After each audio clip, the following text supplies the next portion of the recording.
los maestros no deben, acusados y que estén en investigación, no tienen por qué regresar a las aulas. La norma es bien clara. Señor Molinari, buenas noches, bienvenido.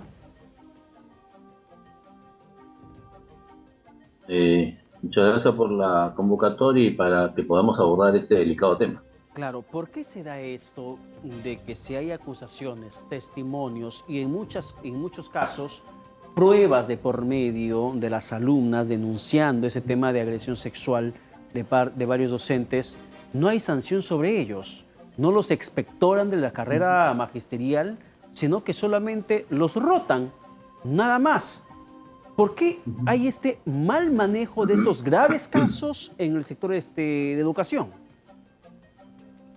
Bueno, en primer lugar, es un buen informe de Camila Calderón el que está haciendo, pero creo que el tema todavía resulta mucho más delicado, ¿no? Porque desde 2016 hay aproximadamente unas 900 denuncias de violencia sexual en las escuelas, y pese a que hay una normatividad del Ministerio de Educación y que tiene un plazo de 90 días, solo el 8% de este personal denunciado ha recibido una sanción.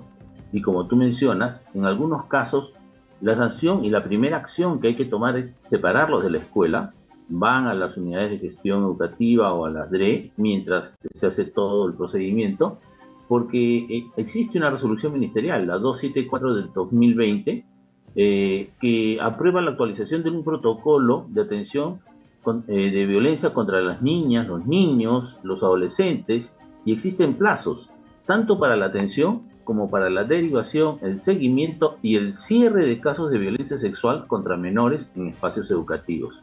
Solo miren, en el 2022 se han registrado 19 denuncias por tocamientos indebidos a menores que cruzaban el nivel inicial, o sea, de cunas y jardines. En el caso de las cunas 2 y en el caso de los jardines 17. Así es, un informe del portal de investigación Salud con Lupa evidenció que 35 maestros investigados por hostigamiento y abuso sexual en Condorcanqui, Amazonas, continúan laborando. De estos 35, 11 siguen en un salón de clases y como padre de familia, me gustaría saber si los profesores de mis hijos tienen denuncias sexuales, y hace mucho tiempo que venimos exigiendo un portal donde figure el rostro y el DNI de todas las personas investigadas o acusadas de ese tipo de delitos. Así como madre, investigo absolutamente a todos los miembros del plantel educativo, incluido la persona que trabaja en la limpieza, el que trabaja en el kiosco, y puedo estar segura de que mis hijos van a estar en un lugar que no van a ser afectados. Sí, totalmente de acuerdo contigo, Francisco. El tema es de que todo el personal, sea personal docente o administrativo, tiene que pasar por una evaluación técnica, una evaluación seria, ¿no es cierto? No solamente en el caso de los docentes en un aspecto que sea una evaluación pedagógica o didáctica, sino otros aspectos que hay que mirar. Y ahí hay un tema importante, porque el tema no solo es un tema judicial y penal, el tema pasa por una articulación que tiene que haber para abordar varios factores, ¿no es cierto? El tema de los docentes que ingresen a las aulas deben pasar por una evaluación integral, que no solamente evalúe su desempeño, sino también el aspecto que tiene que ver con su desarrollo socioemocional y con su salud mental. También es importante formar a los pequeños, los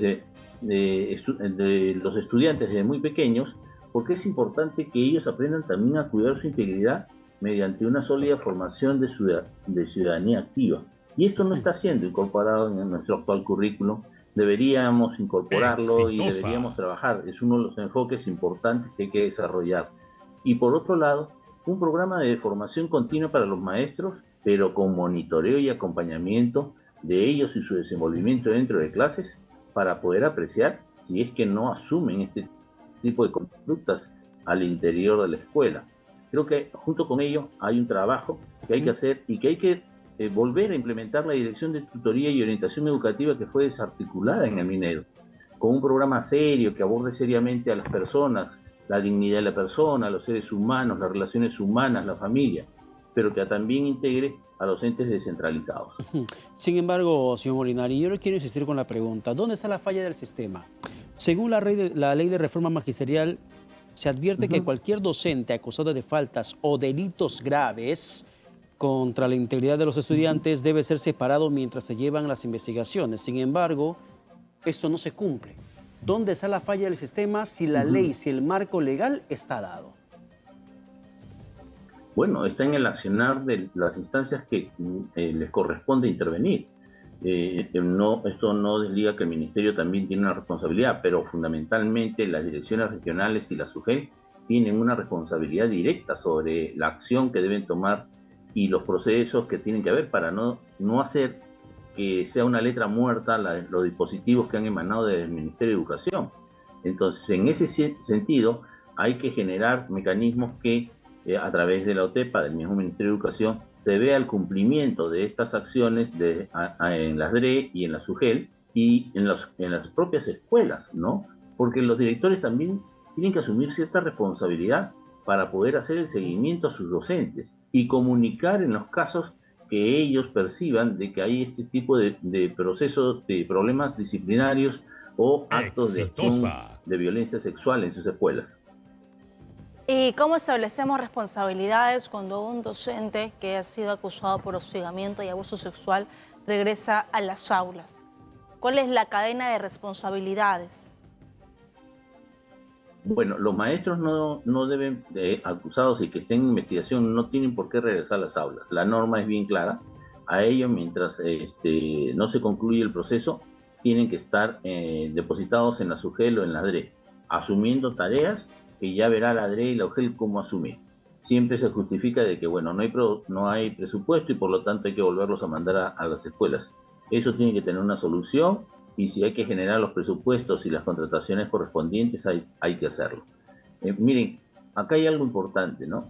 Hay estudios inclusive del Fondo de la Población de las Naciones Unidas que hablan de que los alumnos que son más hostigados con este tipo de acciones son los alumnos entre 14 y 17 años.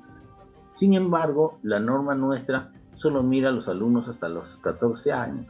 Entonces creo que ahí hay que tener mucho cuidado de cómo miramos. ¿Por qué?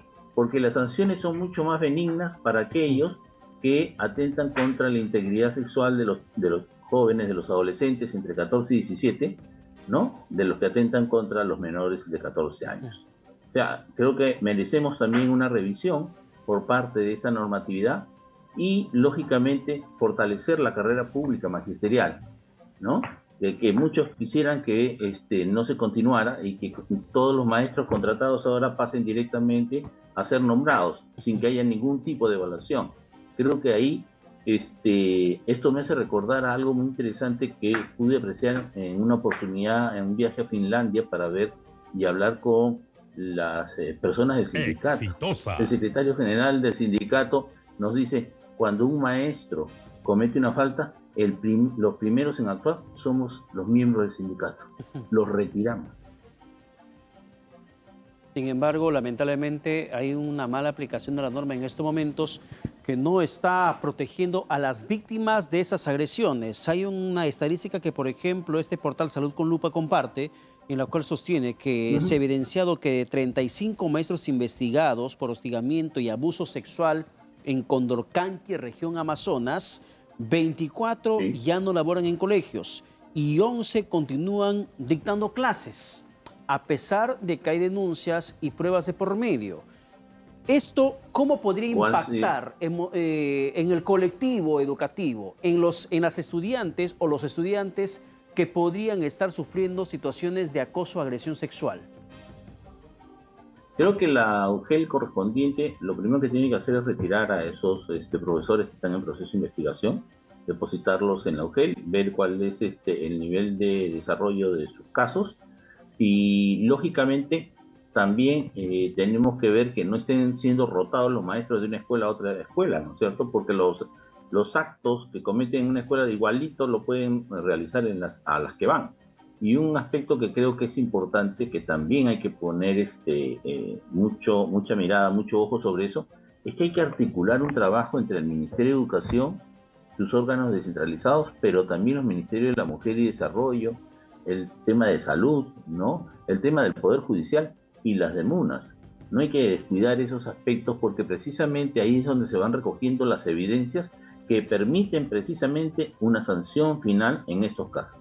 Así es, entiendo que hay campañas para prevenir el bullying, el acoso entre los alumnos. ¿Por qué no hay campañas para prevenir el acoso de maestros hacia las alumnas o hacia los alumnos? Porque es una realidad, pasa, acoso y hostigamiento. Es algo que no se visibiliza mucho.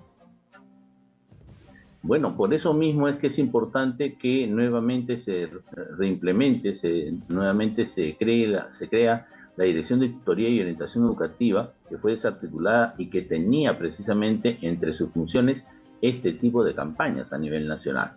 En este momento no las vemos porque no hay un órgano precisamente encargado de ver todo esto que tiene que ver con el bienestar de los estudiantes, con la articulación y las buenas relaciones al interior de las escuelas, el tema de la falta de profesionales especializados que puedan mirar y acompañar a los niños y a la escuela misma, como pueden ser la presencia de psicólogos o tutores especializados, orientadores especializados que puedan hacerlo. Creo que hay una tarea importante que tiene que ser inmediata, o sea, no solo se trata de acciones que finalmente traten de solucionar o dar paliativos. Tenemos que hacer una intervención integral en este tema. Bien, señor Molinari, muchas gracias por la comunicación alcanzada. No, encantado y siempre a su disposición. Bien, muchísimas gracias.